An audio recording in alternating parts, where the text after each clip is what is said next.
But yeah, I don't mind you prompting me, prodding me, if you want to circle back on stuff. Listen, we're just free forming. Yeah. Got 2 turntables and a microphone.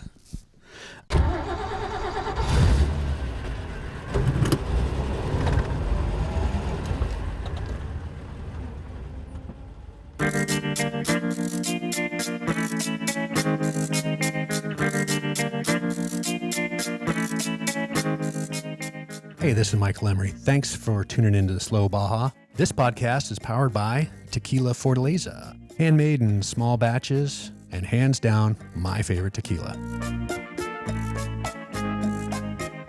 Well, if you've been listening to me for a while, you know I'm an absolute minimalist when it comes to Baja travel. But the one thing I never leave home without is a good old paper map. And my favorite is the beautiful, and I mean beautiful, Baja Road and Recreation Atlas by Benchmark Maps. It's an oversized 72-page book, jam-packed with details, and now you can get it from me at slowbaja.com. That's right. You can get it in the Slow Baja shop, and in fact, you better get 2. One for your trip planning at home and one for your Baja rig. And if you love maps and you can't get enough of them like me, let me tell you about 2 sites I am absolutely obsessed with. Eastview MapLink and longitudemaps.com. Whatever you're looking for in maps, it's there. From the entire Benchmark collection to Baja wall maps to custom maps, you'll find it all at longitudemaps.com or evmaplink.com. You know, I've long said it, ask your doctor if Baja's right for you. Well, if you've been hankering to get down to Slow Baja with me, you got to check out the Adventures tab at slowbaja.com. All my trips are there, from my famed fall vintage extravaganza to my winter and summer expeditions, which are open to trucks of any age. You know, on a Slow Baja expedition, your meals are always included, which really does take the sting out of camping. And when we get off the trail, let me tell you, we have the happiest of happy hours. If good dirt roads, private campsites, ranch stays, great food, and great people sounds like your kind of fun, well, you got to check out the Adventures tab at slowbaja.com. But don't delay. These trips are small, they're highly immersive, and they will sell out. And folks, just so you know, I am always here for you for your Baja trip planning questions. 1 question, 100 questions. The easy way to get me is slowbaja.com/contact. And if you'd like to go to Baja and you don't want to go by yourself, you don't have a vintage vehicle, my winter trip doesn't work out for you, I am happy to talk to you about organizing and leading a private guided tour. I've done it. I've loved it. The pictures are over there at slowbaja.com/adventures, and you can check them out. And if you've got some questions, let's talk. From the Shieldman recording booth, thanks for tuning in to today's Slow Baja. My heaping dose of gratitude goes out to Sal Fish. You know, Sal Fish is the godfather of off-road racing. He's just an amazing guy, and the Slow Baja Vintage Expedition coming up October 11th through 18th is a tribute to Sal and the first Baja 1000 that he marked with Mickey Thompson flying overhead, dropping Coke cans with notes laden down with rocks to tell him the course should go here, the course should go there. But Sal was driving around that Volkswagen thing and marked that course and started a new era of off-road racing. We just had the Baja 500 here. And anyways, Sal frickin' Fish is going to be at the Slow Baja Vintage Expedition. I'm just super stoked to tell you. And we've got Kurt LeDuc, Off-Road Motorsports Hall of Famer. Kurt LeDuc is going to be the sweep and the mechanic. So it's going to be a great trip. I don't want to tell you too much about it, but if you got something old, do not delay. The trip is filling up fast. Jump in and you get to hang out with Sal Fish. I told him he's going to get to be the bartender. He's going to be pouring that Fortaleza, and he's pretty damned good at it. And Kurt's going to be fixing everything that breaks and telling great stories over those Rocky Talkie radios. So it's going to be a really fabulous trip, October 11th through 18th. In case you got something old and you want to join me, hit me up quick, though. Do not delay. All right, today's show is with Jeff Honea, and Jeff is an amazing artist. does some beautiful, beautiful work, and it's almost exclusively about Baja, which is amazing. And Jeff, I got to know him over the internet, but Jeff came on my last trip. He came on the slow Baja Winter Expedition with his dad, and I really got to know him a lot better and got a chance to hang out and got to go to his house, have dinner, spend the night, and get up early and record this podcast conversation with Jeff talking about Baja and his art and how much Baja just means to him. And, well, without further ado, Jeff Honea today on Slow Baja. Hey, it's a Slow Baja podcast. We're in Redondo Beach with Jeff Honea, and I am delighted. It takes a village to keep Slow Baja going. And after a lot of camping, a lot of road miles, had a lovely meal and got a chance to sleep in a good bed, big shower. And Jeff, I've admired your work for so long. It's so cool to Thank you. Be here, seeing behind the curtain. It's great to have you here finally. Yeah, really a delight. We had a good time. You came on the slow Baja Winter Expedition with your dad, James. That was cool. Special time. Yeah, it was really neat opportunity. I've been going down for years, and we'll talk a lot about that. But hadn't really had a chance to show him, what that part of my life is like, and to share the Baja experience with him, and he ate it up. He really did. Yeah, it seems to me your dad's a button-down kind of guy. Like he's a serious man. I could see him observing all the time, trying to improve the process. And as my dad would say, that's like pushing on a rope, Jim. You can't improve this process. This is slow Baja for a reason. Yeah, I think by the end of the week, he absorbed that. He felt that, and he hasn't stopped talking about the trip since. Oh, that's awesome. Yeah, that's awesome. Good time. So we're going to jump to it. It's early morning. You've got to get to work, and I've got to get down the road. Tell me about where Baja came into your life. Happy to. You're yeah. Born in Colorado, Southern California kid. You grew up here. So let's just, how did it come into your life? Grew up in Southern California. Before, let's say the college days and the post-college days when, we were going down for surf trips, for some fun, across the border, weekend kind of runs to K38, La Fonda, and so forth, Rosarito. Way before that, Baja came into my life when I was a 9 or 10-year-old in Robinson Elementary down the hill here. And we had a reading and creative writing assignment where there was this box of stories, nonfiction stories, and the assignment was to pull something from that nonfiction, read it, digest it, and then turn that into some fiction. So have some fun with building a story around something that was real. And the story that I picked out was a reprint of an article from Los Angeles Times, I want to say in the 60s. And it was a story about Malarimo, the beach, the famous beach down there off of Guerrero Negro, where basically the peninsula kicks out and into the Pacific, and the Pacific Current dumps stuff from all over the world onto that beach. So anyway, these guys from Southern California had an adventure and went down and found all kinds of manner of things on that beach, sort of a treasure hunt. So I was inspired by that, turned that into my own story of adventure and treasure hunting and trials and tribulations, based on a Baja I'd never met up to that point. But that really stuck with me. And one of the things that really stuck with me was that I realized there was another California, more California. Yeah. Thousands miles more. A lot more over California. And growing up in California and traveling with the family up and down to the Bay Area and back, and the Sierra and the Central Valley and Highway 1 up the coast and all that. I just love California. I'm a Californian. And to know that there was more California with this mystique really was stuck with me and sticks with me to this day. And there's a reprint of that article on the wall at the Malarimo Hotel. That I came across a couple of years ago, which really kind of took me back. It was cool. So from those early days, you had that fascination, and what a great way to start thinking about that place. What is washed up on that beach? That beach has called to me, for 40 years now since I've been going to Baja. I haven't. My dad probably read that article and as I started going to Baja, he's like, oh, you got to go to Malarimo. They've got fishing floats and whiskey, and everything from around the world is washed up on the beach. Airplane wings and radios and whatnot. Yeah. Yeah. So that place has called to me for 40 years. I'm going to go this year. Trust me, it's gonna happen. Now you've planted the seed.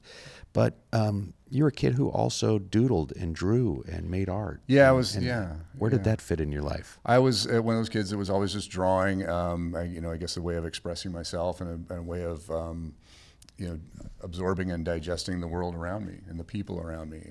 So whether it was characters or just trying to, record the land or landscapes around me, the town around me. Those kinds of things were always just something that I was doing. Got into photography a bit, so just kind of fell in love with making images early on, making pictures, and that's just a big part of how I exist in the world. I see pictures.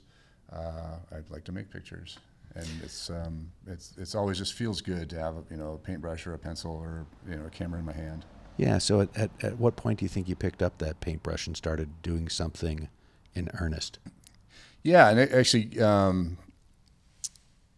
that kind of ties back to why I wanted to bring my dad on this last Baja expedition. Is he was the one in in college. He said, you got some room for some electives. Why don't you take a painting class? And here's my dad and my mom, not really artistic people, super talented, sharp, wonderful people, but didn't really have any way of guiding me in art other than go for it. And I did, and kind of haven't looked back. And so that was another big reason. My parents have been super supportive of everything I've done in art and in my adventures. So I wanted to kind of show that to them and have them help experience that as well. So that got going, and kind of looking around for subject matter and things like that, and bringing it back to family again. One of the things that we would do as a family was take these long road trips throughout the Southwest, Utah, New Mexico, Arizona, and that's when I kind of got inspired by and kind of found some of the Southwestern artists, Keys, Blumenschein, those kinds. And that was sort of gave me some early inspiration and guidance in kind of how to approach representing the landscape. Hey, if you need to take a long road trip down to Baja, you're going to need some Baja Bound insurance. So we're going to take a very quick break, and we'll be right back with Jeff Honea talking art. Here at Slow Baja, we can't wait to drive our old Land Cruiser south of the border. And when we go, we'll be going with Baja Bound Insurance. Their website's fast and easy to use. Check them out at bajabound.com. That's bajabound.com, serving Mexico travelers since 1994. Hey, big thanks to those of you who've contributed to our Baja Baseball project. We launched our gear deliveries on my winter expedition. Michael and Matthew from Barbers for Baja were along for the ride, and we got to deliver that critically needed baseball gear up and down the peninsula. It was really, truly amazing. And on my last trip, I got to go to the state baseball championships and see some of our alums playing, some recipients of the Baja baseball gear deliveries. And congratulations to Guerrero Negro and Mulegé. The Austineros and the Cardinalitos won silver and bronze at the state championships. Big stuff. And it was really fun to be there and fun to see them. All right, well, please help us continue this vital work. Make your tax-deductible donation at the Barbers for Baja. Click barbersforbaja.org. Click the Baseball in Baja link, and I thank you from the bottom of my heart. I really do. It is so amazingly gratifying to be able to give these kids this chance to keep playing this sport, keep them on the field, keep them out of trouble. Please check it out. Baseball in Baja link at barbersforbaja.org. Thank you. I want to tell you about these new Rocky Talkie radios that I absolutely love. Heavy duty, beautifully made, easy to program, easy to use. We had 28 people, 15 trucks on the Slow Baja Winter Expedition. You can hand these radios to anybody from a 14-year-old kid to an 80-year-old, and they'll know how to use it. They are that well designed. One charge lasted the entire week. We are never out of range. I happened to upgrade to the accessory whip antenna for my radio and for my sweeps radio, the Donovan brothers. We were never out of contact. I can't say it strongly enough. Rocky Talkie Radios, rockytalkie.com. Check them out. Slow Baja approved. Hey, we're back with Jeff Honea. Taking a quick break here to talk about Baja Bound because you need great insurance to be able to get down the road in Baja. Your work, we talked a little bit about it. Interesting the way I was thinking about it. Maynard Dixon is so, present in your work. The ghost of Maynard Dixon, San Francisco artist who was married to Dorothea Lange and lived, a block and a half from where I lived in San Francisco. And I always thought about their place and that relationship. And Dorothea Lange was a huge, huge influence on my photography. And when do you think you saw those images and said, "Oh, wow, somebody saw the world that way," and then processed it however you process it?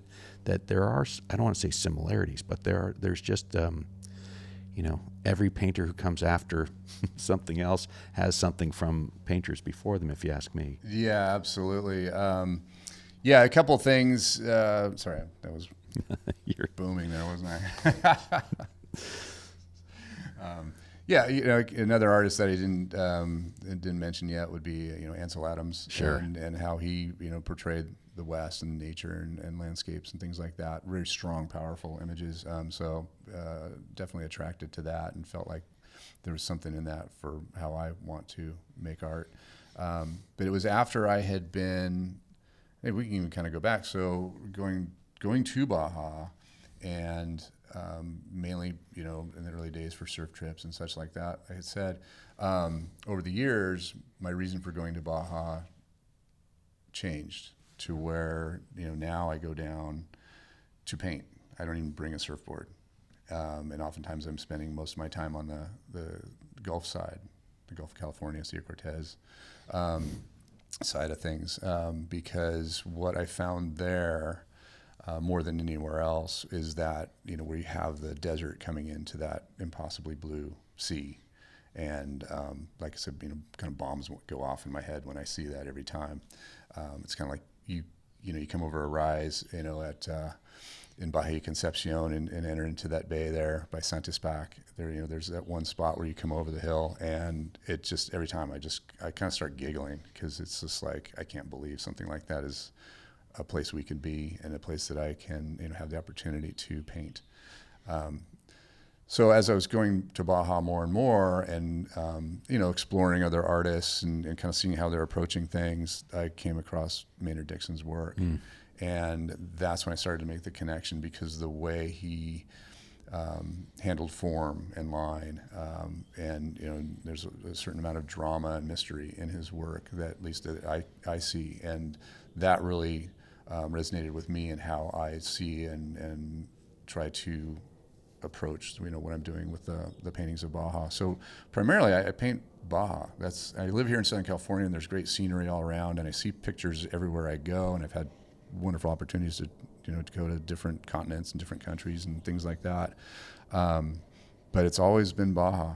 And people ask me, like, why don't you paint something that, local and whatnot? And I do from time to time, but it just doesn't, it's not the same. The magic isn't quite as strong. I think I was saying earlier, when I'm in Baja, when you talk about inspiration and how do you talk about inspiration? And when I'm down in Baja, I feel like I can hear the angels sing much more clearly. Wow. But there must be some clues that you're sending to your body that's like, okay, I am going to this place which I have this affinity for, and then I'm going to do this thing which I love, and I'm going to do this thing in this place which I love, and the tacos are good, and the beer is good, and the margaritas are lovely, and the light is so amazing. And that's, I think, just looking for those scenes, looking for that light. I just saw you on the week we spent together. Every time I looked over, you had the old Voigtlander, and you're taking a photo of something, or you're just looking. Like you could just see the wheel. I could see the wheels turning of an artist taking it in. I appreciate that. Yeah. How can you talk about art at all, especially in the natural landscape, and not talk about the light? Yeah. The light is, it's magical. I don't know what other way to put it. And, and to that end, so continuing to go down there, and my wife, who's also been incredibly supportive of all these adventures, she usually comes along with me too. Lisa's terrific on that, and she actually has, had spent time in Baja even before I did, so I guess there was some of the connection there, among other things. And we found our way down to Todos Santos, and met up with some wonderful people there. And so I was represented in the gallery there for several years, and still maintain contact with them down there. So, and it gets to kind of a whole other aspect of the Baja experience for me. And I know you talk about it quite a bit, but the openness, the friendliness, the generosity seems to come through stronger for me and for us sure. there. Yeah. I don't know what it is, and maybe it's because of the energy I'm putting out when I'm there, but the generosity and the support and the friendships that we've made down there have been, really priceless. Yeah, having dinner last night with your wife Lisa, and she was talking about her childhood experiences growing up here in Los Angeles, and her dad hunted in Baja, and again Baja in the early, 60s, 70s, a lot of sportsman stuff happened there. You had the great fishing tradition, fly-in fishing, one of the great destinations of the world, hunting, bird hunting, some were hunting mountain goat and deer, of course, but birds primarily. And her dad was a quail hunter, and how that affected Lisa. She was his quail dog, as she said. So she had to be with her dad doing that very rigorous form of hunting. You're climbing, you're up and down bushes, this and that. And then when a quail flushes and you shoot it, you really have to track it and figure out where it went, and it's going to drop into something where you can't see it. So I trying to picture your lovely wife as a youngster running around picking up quail and putting them in the back of her game pocket on her vest or her jacket. Yeah, I know. I wish I was there for that. I've enjoyed the stories, and the real special connection, not only with her and her dad, but with her experience in Baja as well. Strong memories around that. And I've had the fortune to be able to go out and do some of that as well, and kind of experience Baja in that way. I've had so many great opportunities to experience Baja, and I guess it's because I seek them out. Another great adventure I had was with a college buddy who became a pilot and had a little Cessna, and we threw our mountain bikes and sleeping bags in the back of that, and bush piloted all the way down the peninsula. Is that one you tell your parents about, or you don't tell your parents about? I think afterwards. Yeah. Afterwards. Yeah. Well, let's jump into that big surf trip. You checked out of your post-college, life. Pick it up. Tell me the story about when you decided to. Your boss had said, "Jeff, what are you doing, man?" And you said, "You know what? I'm going to think about it and get back to you." Yeah, I think the echoes of that article from long ago were still ringing in my ears, and I. Now you're out of college. You went to college, and then you're out of college, and you're in the corporate environment. I did that for a bit. A creative and an advertising agency. Yes, yeah, did that, and it was a good start coming out of school, but at the same time, it wasn't the right fit, and it was too much the analytical and numbers side of things. So I kind of figured out that while it was good to come out of college and get a job, it was I had to figure out things for how I should be spending my time in my life. So kicked out. A buddy of mine was in a similar mode, a little bit burnt out from the corporate thing, and we had just the surfing adventure bug. Bought an old Ford Bronco 2 off a buddy. Got it off him pretty cheap. Mainly because the car wasn't supposed to even make it to the border. Yeah, 99,000 miles and it was all used up. Right. But loaded it up, put a few surfboards on soft racks on the top, and pro grade right there. You're starting off really top notch. It was low budget. It was bubble gum, duct tape for sure, and an old map which I've got over there in the corner all marked up. Auto Club map. And I've laminated surf spots of Mexico that we bought at the local surf shop. There you go. Not real precise. There you go. But a few dots on the map, and we said we'll see how many of those we can find. So yeah, drove our way all the way down the Baja Peninsula, camping, eating lobster right off the fishermen's boats, camping on the beach, camping in the dunes. What year was that, would you say? It was 91. 91. It was 1991. Okay. Yeah. I just had a terrific adventure. And that's really, I think, when the worlds kind of merged. This desire to make art, to paint, to express things that I need to express, and the Baja adventure part of it. But so yeah, just we got a huge dose of all of Baja, and You're glossing over some stuff. I mean, you really poked along and found those spots. We did. Without any surf forecasting or anything else. So it's very haphazard what you're going to find, and which probably necessitated moving along if there was no surf wherever you were. But pick that up a little bit and unpack it. Yeah, sure. But yeah, it really was. It was going point to point, along the dirt roads that run along the bluffs, and sometimes they ended, and you had to turn around and find your way back to the highway and figure out how to get back to the coast. But we tried to stay to the coast as much as possible. And had just the most incredible time. And you said that Bronco 2 that had been so decrepit that your friend was trading it in on something for almost no money.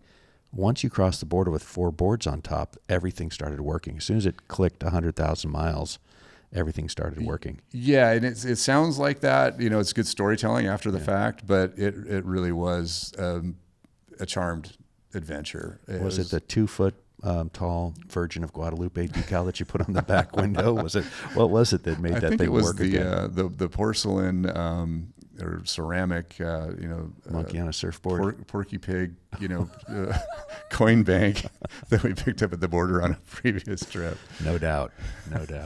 All right, but you got all the way down to La Paz. You got onto the ferry and across to the mainland, and pick it up from there. You just kept on going. We did, but yeah, even ahead of that, we wanted to get to the tip of Baja. We got to Cabo. We checked into La Paz on the way down to make sure we had a spot on the ferry, and I think we tried to do that on Easter Sunday, which was just madness. Sure. So it was a good dose of life down in La Paz, and then looped our way around to the west side because there was Cerritos and Pedrito over there by Todos Santos and Pescadero that we wanted to surf, and we got some really, really fun waves there. But passed through Todos Santos, which another one of those things. It was like, okay, we're going to keep going here, but this is a place I need to come back to, and eventually we did. On a different trip, but yeah, as you say, then loaded up. Hang on for a second. There aren't a lot of places in Baja where you see 100-year-old buildings. So when you see, some of La Paz has some of that, and then when you see that kind of the center of Todos Santos, and you see the crumbling sugarcane mill and some beautiful old buildings, it does speak. And now it's built up and polished, and there's beautiful tourists there, and women in white linen gauzy dresses that are walking around poking their heads into stores in Javier Plasencia's cafe and whatnot. Right, yeah. But I can't imagine. I saw it in 2001. You saw it in 91. Yeah. Can't imagine what it was like then. It was sleepy and quiet. Yeah, sleepy for sure. Sleepy and quiet. But there was something, I don't know. There was we were charmed by it.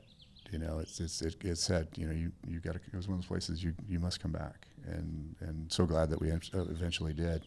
And yeah, even since we're talking about Todos Santos, just shout out to Michael and Eric and Pat at Galleria de Todos Santos, and John, who was at the Todos Santos Inn.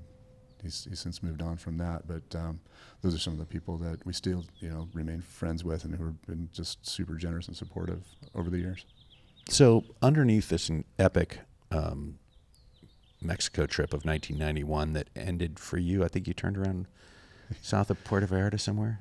Yeah, so we took the ferry across the mainland through Mazatlan and all the way down to Port Escondido. We wanted to get to Port Escondido and surf the famous wave there. Got some of that, got our hats handed to us. Surf-wise? Surf-wise, yeah. But even that town then, it was like the Wild West. It was all the people who wanted to prove themselves.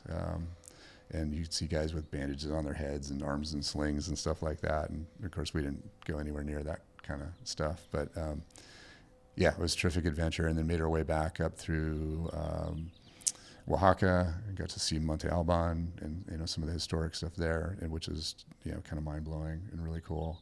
And worked our way up through Mexico City, which was just unbelievable. And I know it's become very popular. And it's another place I'd love to get back to because the energy there and the pace is just. And the art and the architecture. And the art and the architecture, yeah. Got to go spend some time at the Palace of Fine Arts. So here we're on a surf trip, and we spent a day just looking at art and architecture. Yeah. Surfers aren't dumb, folks. Not all of them. Underneath all that, there was a girl, right? There's a girl on your mind, right? There's always a girl. Yeah. Yeah. So Jackson Browne said something like, without the girl, there's no song. Something to that effect. That's a good song. 30-something years now with Lisa. Yeah, going on 32. Yeah, my ride or die, if you said, so to speak. Hang on here. We've got a little street sweeping coming in. Monday street sweeping. Hey, we took a little break for some street sweeping here. Beautiful Redondo Beach. So we were just talking about there's a girl, and I always laugh. I should have slow Baja singles, the next hinge or what have you for people who need somebody in their life with Century or Global Entry that has the same affinities for Baja. I think that might be future expansion. But you met a girl who has a Baja connection, and you've raised your kids in Southern California. How's kids and sports and all that? Your girls are out of college now. My kids are out of college. Like, how did Baja fit in your life when you were raising a family? Was there any time there spent exposing that with your kids to that? Yeah, and it was a little less consistent than I would have liked, but at the same time wouldn't trade the experiences and the things that we did for anything. So, but yeah, that was a bit of a little gap there in the Baja times with the family. But we did early on. We're getting we have 2 daughters, getting the girls down to La Gria, which is where Lisa's family had been. It's the hunting club in Estero. So yeah, on the way out to La Bufadora there. Yep. So got them there, so they got to appreciate that a little bit, and then we did get them to Todos Santos a few times. To get out and explore down there, meet our friends, and visit the gallery and do all that great stuff, which is really neat. So they have a sense of what the Baja is about. But then there was a break of a few years where we weren't able to get down there as much, and doing other things. So now when you're going with Lisa, how do you approach? You're going to go for art, as you said, and I see more than a dozen surfboards in front of me here, and you're leaving those home. You're going to go basically experience Baja quietly. You're going for the solitude, which I still think is an amazing part of Baja. The solitude. I always say the desolation on our doorstep, but it's real and it still exists. And you're sniffing that out. You're on the beach at 6-something in the morning after our last day in Bahia de Los Angeles, watching the sun come up and checking the light and making photographs. So how do you and Lisa, how do you talk about it? How do you say, okay, we're going to go? I know you just had a great trip to the Valle and had the greatest food you've had in a while. Ever, so yeah. Just talk about where Baja lives in your life now with you and your wife and empty nesting. Yeah, it's been neat to kind of reconnect with each other and with Baja in that way. In the last few years, I've been able to, with her support, either go on my own, just go do art trips and go camp, in a palapa at Campo Art Salon and just make art for a week and try not to get blown off the beach. But or with her, and so they become sort of little scout trips, because then I bring her back and we get to do things together, and I can show her where I've been and have it kind of plotted out. But she's super adventurous. The full peninsula trip we did a couple years ago, where we drove all the way down, reconnected with our friends in Todos Santos, and then she flew down and met me there, and then we drove back together. And so we alternated, whether it was hotels and camping, all the way back up the peninsula. And that was cool, because we went to places neither of us had been before. We found our way up to La Purísima. Nice. Yeah, it was really beautiful, because I really wanted to see that Pilon you know, Cerro Pilon, and all that. And once again, while we're there, the only other people that were there at the time have become super close personal friends here. Wow, going to Baja and making friends. Exactly, yeah. So again, it's charmed. It's just, I can't even describe, and I count my blessings every time, because it keeps getting better for us. More memories, more friendships, more adventures. Well, I'm looking into the driveway here, and neither one of you have particularly macho Baja rigs. Now, you can drive all over Southern California and see Baja ready rigs parked at every Starbucks, and you know, they've got the stuff, they've got the rig, they've got the 35-inch tires. But you two have a couple regular, and Lisa's got a beautiful Jeep, but nothing macho, and you've got a 2-wheel drive Tacoma, which I told you were going to get stuck in one part on the trip. I think you did get stuck there. I proved you right. Yeah. Yeah, but you got through Baja on a 2-wheel drive truck with your dad on some very street tires. Nothing, no big butch mud terrains or nothing over the top. Yeah, you know, it's a stock off-road model, so it's got a little bit of the enhancements and a little bit of extra clearance, but yeah, nothing fancy. So can you talk a little bit about that you went everywhere you wanted to go? We did, and some of that comes back to the things we were driving way back when we were in our 20s. When I off-roaded a Toyota Corona on 13-inch wheels, 165s. I think we connected on that. Yeah, know nothing about airing down, or a Volkswagen van. Knew nothing about airing down. Yeah, used the swing out table in the interior as a max track to get out of some sand in San Felipe. Dad was pissed. There's a big tire burnout on his table. I had to buy him another one. Oh my God, that's hilarious. He taught me a lesson. But no, pick it up. Yeah, I mean, one of the the first long trips that Lisa and I did when we were engaged was to Bahia, Los Angeles, and that was before the new road and all that, of course. In her, I want to say 1984 Honda Prelude, and the perfect truck. Dodging some potholes at a speed that was probably not recommended. And I still can't find the part of the road that we went a little bit through the sagebrush on, because there's no shoulder on any of those roads. But somehow I found a shoulder. Almost lost a wife, but pulled it off. And so I think, watching how a lot of the locals get around, kind of just like, if you just pay attention to what you're doing and be thoughtful about what you're doing, it'll be all right. I have a file on my phone of all the best, most worn tires I've seen in Baja, with the cord showing, and people are still driving that stuff. And again, so your 2-wheel drive truck is probably obviously newer and in better shape and better cared for than any rancher's truck that we're going to run into on some desolate stretch of the roads we were driving. Yeah. So I was be mindful of that, is not to be too intimidated about that, but also at the same time, think about what you're doing, and if you should get stuck, make sure you've got water and things like that. Right. Old days of score racing, you needed to have 3 days of supplies, sleeping bag, water, all that. These days, they just call in the helicopter when they break down, and they're off in a half hour. When you're painting, do you go to Baja and paint on location? Do you set up an easel and just make the scene, or are you just really looking for inspiration to come back and interpret here in the garage studio? That's a great question. I normally do a bit of everything. So I bring my field easel, do some on location plein air sketches. Never really intend to make them any final piece. I wouldn't call myself a plein air painter, but I use those for reference and for exercise, and it's a wonderful way just to be in the moment there. And then I also do a fair amount of photography and bring back a lot of reference to bring into the studio, like you see behind us. When I do have more time, because usually I'm there for a week, 2 weeks maybe. When there's more time, I'll do complete pieces down there, and looking to do that much more in the coming months and years. You had your dad on the trip. He's 80 years old.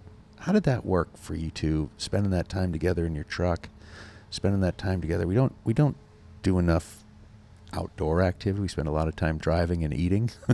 True. Yeah. How did Dad do with the whole thing? He did really well. I think he was at first, when I put it to him, he was a little apprehensive. And the more he thought about it, the more you could tell, the more excited he was getting about it.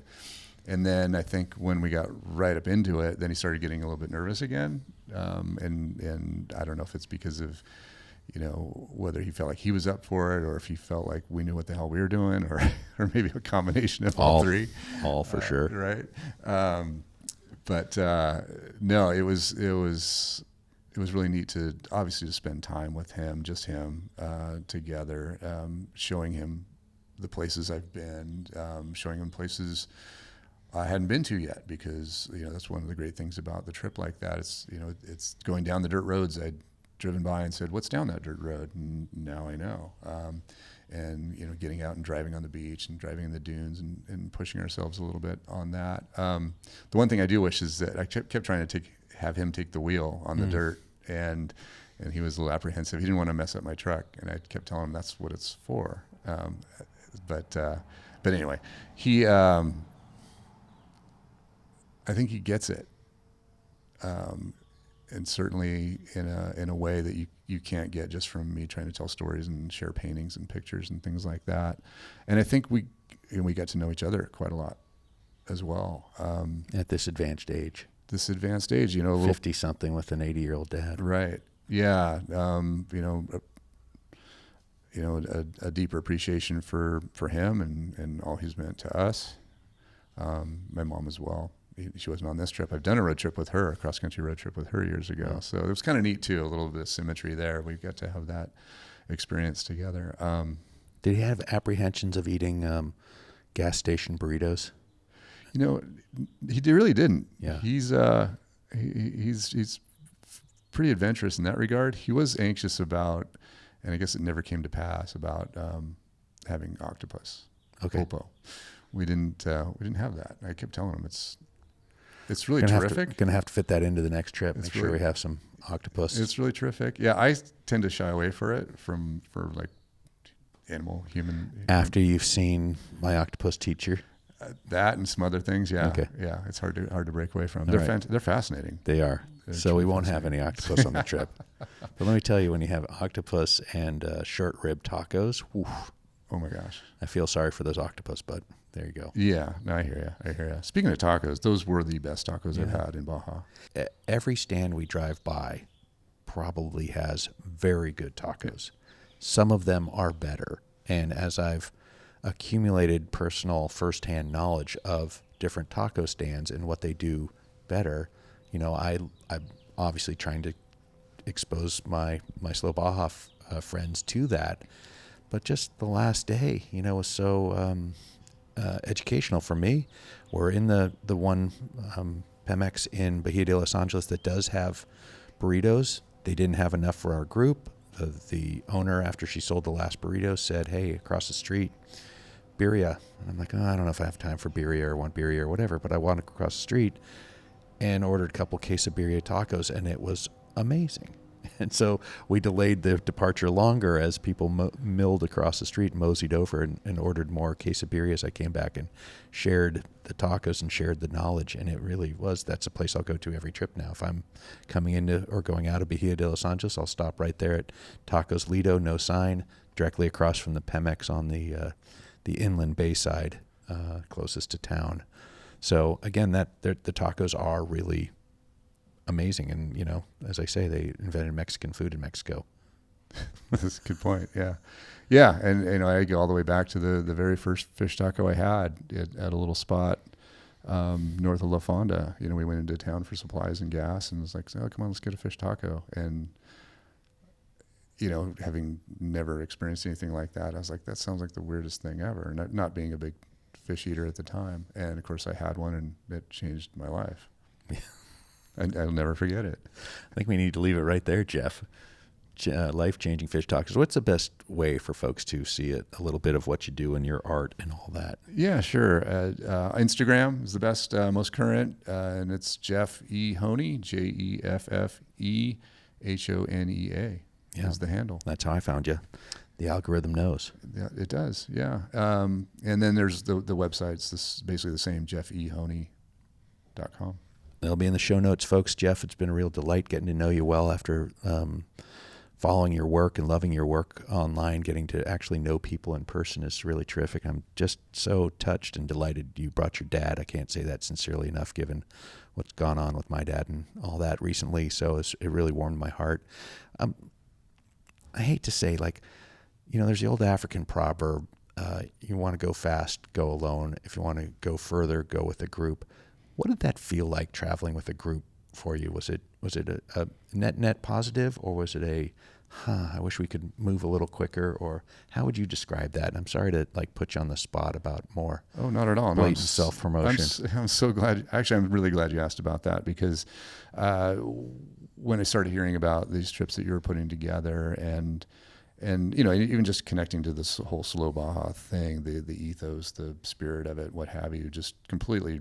That's how I see and how I like to think I see Baja. So, and to understand that there's sort of this community and groundswell building around that, I find really exciting. So when you started putting these trips out there, I looked at that as that'd be a really neat, different way to experience Baja.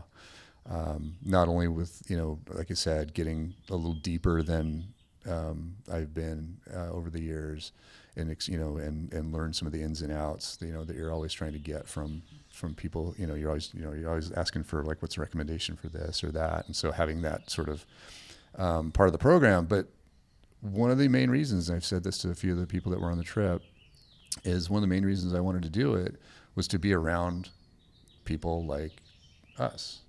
I guess you'd say. There you go. There's that dating app idea again.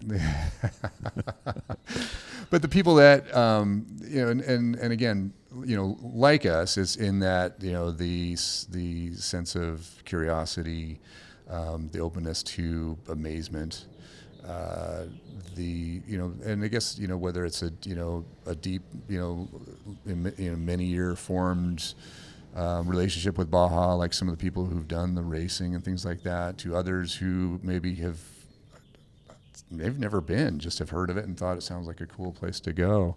But, having that little bit of curiosity and interest and passion for Baja, that's who we were around. And super intelligent people, super interesting people, super nice people. I think that was what I was hoping for, and it delivered in spades. So it was a nice compliment. Now I think the next trip I'm excited to go, just me and Lisa, and have at it by ourselves and choose your own adventure. But as far as the spectrum and the collection of adventures I've had in Baja and the experiences, that fit in wonderfully.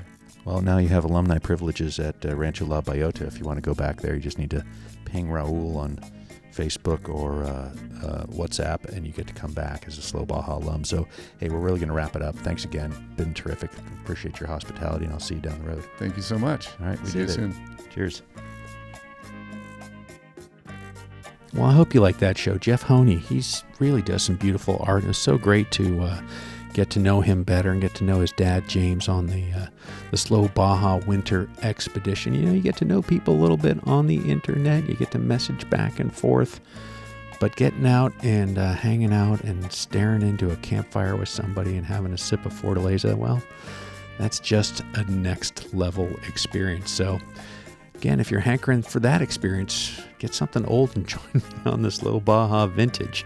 All right, well, let me tell you, if you like what I'm doing, you got to drop a taco in the tank and support the show. Please, por favor. You can do that at slowbaja.com/donations. Make a donation, whatever you can afford. I greatly, greatly appreciate it. And again, if you don't have any tacos jingling around in your pocket, I understand, but do get over to Apple Podcasts or Spotify and drop a 5-star review and tell people why you're still listening to the show, what Slow Baja means to you. It really does help people find the show, and that does have some positive effect somewhere, I'm sure. All right, well, there's good stuff in the store. New hats are coming in. White T-shirts are coming in. The store's going to be closed for a little bit while I'm traveling, but we'll have it back open with much more stuff. So check it out at slowbaja.com. slowbaja.com/shop, slowbaja.com/shop. And to wrap it all up, I'm going to tell you about my friend Mary McGee and her pal Steve McQueen. God, Steve loved Baja, and he said, Mary, Baja is life. Anything that happens before or after is just waiting. People always ask me, what's the best modification that I've ever made to Slow Baja? Without a doubt, it's my Shieldman seats. Toby at Shieldman USA could not be easier to work with. He recommended a Vario F for me and a Vario F XXL for my navigator Ted, as Ted's kind of a big guy. And Toby was absolutely right. The seats are great and they fit both of us perfectly. And let me tell you, after driving around Baja for over a year on these seats, I could not be happier. Shieldman, Slow Baja approved. Learn more and get yours at shieldman.com. I'm all about keeping things simple, traveling light, and finding the really good stuff. And that's why I've been wearing iron and resin for years. It's not just clothes. It's gear that holds up in the dust, the salt, the spilled tacos, and still looks good when you roll into town. Made in small batches by folks who care, no flash, no fast fashion, just the kind of stuff that gets better the more you wear it. Check them out at ironandresin.com and pick up something that'll last the next 1,000 miles.